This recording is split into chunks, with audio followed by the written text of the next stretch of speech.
கெட்டு போச்சே காரணம் யார் சொல்லம்மா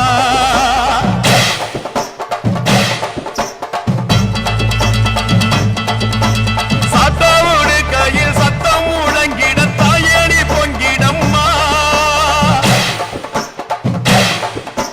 சட்டோடு கையில் சத்தம் முழங்கிட தாயணி பொங்கிடம்மா சூளக்காளியே தாயே சூளக்காளியே